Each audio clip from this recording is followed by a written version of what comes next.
మంతర్కి పోవచ్చు కదా, ఇక్కడ ఎందుకు అన్నారు. నేను వాళ్ళకు ఒకటే చెప్పిన, మేము జంతర్ మంతర్కి పోయి మా జెండాలు పట్టుకొని మీ ఎజెండాను హైజాక్ చేసడం కరెక్ట్ కాదు. మీరు కరెక్ట్ కొట్లాడుతున్నారు. ఏ నాయకుడు ఏ పార్టీ వచ్చి మీకు వాళ్ళ ఎజెండాను మీ మీద రుద్ది రాజకీయ ప్రయోజనం పొందే అవకాశం మీరు ఇవ్వకండి. మీరు ఇండిపెండెంట్ గానే కొట్లాడండి. మీకు ఎక్కడోళ్ళం అక్కడ, మీకు ఏం కావాలో చెప్పండి, పక్కకుండి మేము సహాయం అందిస్తాం. మీకు అవసరం పడితే కేసులు అయితే కొట్లాడతాం, ఎక్కడి దాకంటే అక్కడ కొట్లాడతాం, పార్లమెంట్ లో కొట్లాడతాం, అసెంబ్లీలో కొట్లాడతాం, శాసన మండలిలో కొట్లాడతాం. కానీ మళ్ళా జంతర్ మంతర్ దగ్గర రాజకీయ నాయకులు జమైతే మళ్ళా మొత్తం ఇష్యూ హైజాక్ అయిపోతుంది, ఇష్యూ ఆగమైతుంది. మోడీకి సందు దొరుకుతుంది. ఎందుకు సందు దొరుకుతుంది? మమ్మల్ని తిట్టేందుకు సందు దొరుకుతుంది. పిల్లలందరూ కాంగ్రెస్ ఏజెంట్లు, బీఆర్ఎస్ ఏజెంట్లు అని అనవసరంగా తప్పించుకునే అవకాశం దొరుకుతుంది. అందుకే అందులోకి పోతలేం. మేము ఇక్కడే హైదరాబాద్ నుండే మరి మోడీ గారిని ఇక్కడ ఉండే బీజేపీ నాయకులను కూడా ప్రశ్నించాల్సిన అవసరం ఉన్నది. ఇప్పుడే ఒక అమ్మాయి పేరు మర్చిపోయాను నేను, ఎంత గొప్ప మాట మాట్లాడింది. ఐశ్వర్యనా ఏమన్నది అమ్మాయి? రాజకీయ నాయకుల కొడుకులు రేప్ చేస్తే వాళ్ళకేమో బెయిల్ వస్తున్నాయి, జల్దీ బెయిల్ వస్తున్నాయి, మరి ప్రశ్నాపత్రం లీక్ అయితే ఎందుకు సమాధానాలు వస్తలేవు అని అడిగింది. చెప్తారా సమాధానం ఎవరన్నా ఈ కేంద్రంలో? భారతీయ జనతా పార్టీకి 8 మంది ఎంపీలు ఉన్నారు. ఒక్కడికన్నా ధైర్యం ఉందా ఈ ప్రశ్నకు సమాధానం చెప్పేది? 2 కేంద్ర మంత్రులు ఉన్నారు ఇక్కడ రాష్ట్రంలో, ఒక్కరికన్నా ధైర్యం ఉందా సమాధానం చెప్పేది? మాట్లాడితే దేశం కోసం, ధర్మం కోసం. ఏ దేశం కోసం, ఎవడి ధర్మం కోసం? ఈ పిల్లలు దేశభక్తులు కాదా? ఈ దేశం వాళ్ళు కాదా? హిందువులు కాదా కొట్లాడుతున్న పిల్లలు? మరి వాళ్ళకు అన్యాయం జరుగుతుంటే మీ కళ్ళకు కనబడతలేదా? ఇదేనా దేశం కోసం, ధర్మం కోసం అంటే? అందుకే అడగాల్సిన అవసరం ఉన్నది, నిలదీయాల్సిన అవసరం ఉన్నది, ప్రశ్నించాల్సిన అవసరం ఉన్నది, గల్లా వట్టి బజార్లకు గుంజాల్సిన అవసరం కూడా భవిష్యత్తులో వస్తుంది. తప్పకుండా వెనుకకు తగ్గకుండా పోరాటం చేయవలసిన బాధ్యత మన మీదనే ఉన్నది. మీ అందరికీ, పిల్లలందరికీ నేను చెప్పేది ఒకటే, కేసీఆర్ గారు 2001లో పార్టీ పెట్టినప్పుడు తెలంగాణ తెస్తా నేను అని చెప్పినప్పుడు ఎవరు నమ్మలేదు, ఎవరు విశ్వసించలేదు. ఈ బక్కపల్సన్ ఆయనతో ఏమైతుంది, ఈయనతో ఏమైతుంది అన్నారు. చాలా మాటలు మాట్లాడిండ్రు, చాలా ఇష్టం వచ్చిన ఇన్సల్టులు చేసిండ్రు. మీతో ఏం కాదన్నారు. మగల ఉట్టింది పుబ్బల పోతుంది, ఈయన గాలికి ఊపితో ఎగిరిపోతాడు, ఈయనతో ఏమైతుంది అన్నారు. కానీ కేసీఆర్ గారు అందుకే మనలో ఆత్మవిశ్వాసం నింపడానికి ఆయన ఒక పాట కూడా రాసిండు స్వయంగా. ఏం రాసిండు అందులో? సిపాయిల తిరుగుబాటు విఫలమయ్యిందని, సిపాయిల తిరుగుబాటు విఫలమయ్యిందని అనుకుంటే వచ్చేదా దేశానికి స్వాతంత్రం? రాజీలేని పోరాటమే విజయం సాధిస్తుంది, ముమ్మాటికి తెలంగాణ రాష్ట్రం వచ్చి తీరుతుంది. ఇది కేసీఆర్ రాసిన పాట.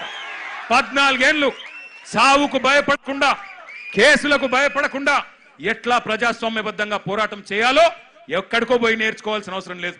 మన నాయకుడు కేసీఆర్ గారు ఆయన చేసిన పోరాటం మీ కళ్ళ ముంగట్నే ఉన్నది. సావు నోట్లో తలబెట్టి తెలంగాణ తెచ్చి ఢిల్లీ మెడలు వంచి 2 ఎంపీలున్నా ఢిల్లీ మెడలు వంచిన నాయకుడు మనకు ఆదర్శంగా మన కళ్ళ ముంగట్నే ఉన్నాడు. కాబట్టి మనకు ఎవరో ప్రేరణ అవసరం లేదు, ఎవరో మనకు స్ఫూర్తినివ్వాల్సిన అవసరం లేదు. మన నాయకుడు కేసీఆర్ గారే మనకు స్ఫూర్తి. రాష్ట్రాన్ని తెచ్చిన తెలంగాణ తండ్రి కేసీఆర్ గారే మనందరికీ స్ఫూర్తి ప్రదాత. నేను పిల్లల్ని కోరేది ఒకటే, మీ కండగా అవసరమైతే నాకు విశ్వాసం ఉంది. ఎందుకంటే కేసీఆర్ గారు కూడా తల్లడిల్లిపోతా ఉన్నారు. కేసీఆర్ గారు కూడా తల్లడిల్లిపోతా ఉన్నారు మీ ఆందోళన చూసి. చూస్తున్నాడు, ఆయన ఏం చూడకలేడు. సోషల్ మీడియాలో మీ మాట్లాడుతున్న మాటలు, మీరు ఒక్కొక్కరు చెప్తున్న ఆవేదన, మీరు ఏ రకంగా చేస్తున్న నిరసనలు, ఇవన్నీ కేసీఆర్ గారు చూస్తూనే ఉన్నారు. అందుకే అవసరమైతే కేసీఆర్ గారు కూడా తప్పకుండా మీకోసం, మీ భవిష్యత్తు కోసం గతంలోనే చెప్పినట్టుగా ఆయన కూడా he will rise to the occasion. ఆయన కేసీఆర్ గారు ఈ రోజు కాదు, కరోనా టైంలోనే చెప్పిండు, ఇండియా రియాక్ట్స్.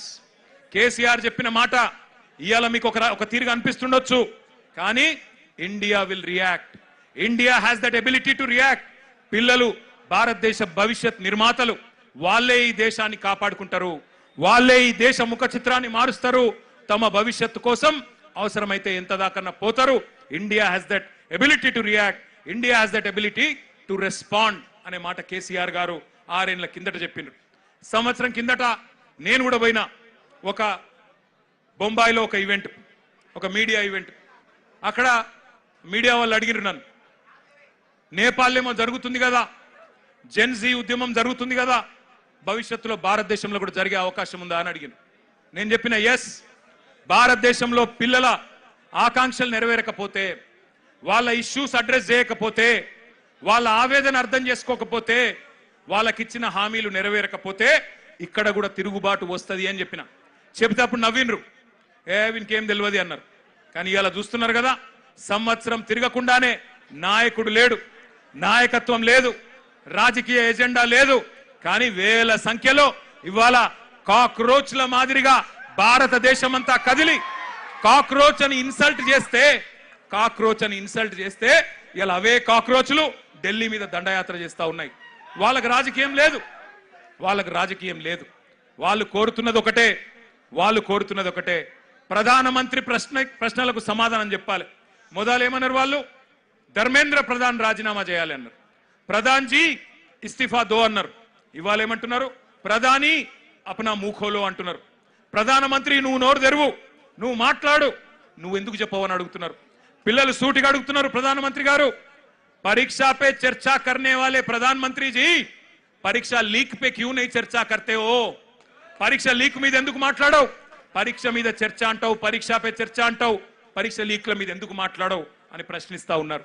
అట్లాగే ఈ పిల్లలు అడుగుతున్నారు, ప్రధానమంత్రి గారు విశ్వగురువు నువ్వు, విశ్వగురువు కదా, మరి ఎందుకు నోరు విప్పుతలేవు, ఎందుకు మాట్లాడతలేవు అని అడుగుతున్నారు. పిల్లలు అడుగుతుంటే గర్జిస్తుంటే గర్వంగా అనిపిస్తున్నది. ఏమంటున్నారు? మీరు యుద్ధమే ఆపినా అన్నారు కదా, రష్యా యుక్రెయిన్ యుద్ధమే ఆపినోనివి పిల్లల కన్నీళ్ళు ఆపలేవా, పిల్లల మీద జరుగుతున్న దాడులు ఆపలేవా ఢిల్లీలో అని అడుగుతున్నారు. సమాధానం చెప్పే సత్తా ఉందా కేంద్ర ప్రభుత్వానికి?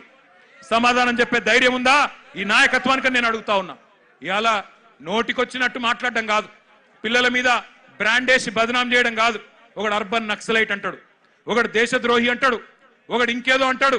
మాట్లాడితే గొంతు విప్పితే, మీకు వ్యతిరేకంగా గలం విప్పితే ఇవాళ ఇష్టం వచ్చినట్టు గొంతు నొక్కే ప్రయత్నం చేస్తా ఉన్నారు. నాకు ఇంకా అన్నిటికన్నా గొప్పగా అనిపించింది, మీకు చెప్తా. ఎంత బాగా అనిపించిందంటే, నాకు మీకు మద్దతుగా ఏ రాజకీయ పార్టీ రాలే 25 రోజులు. మీకు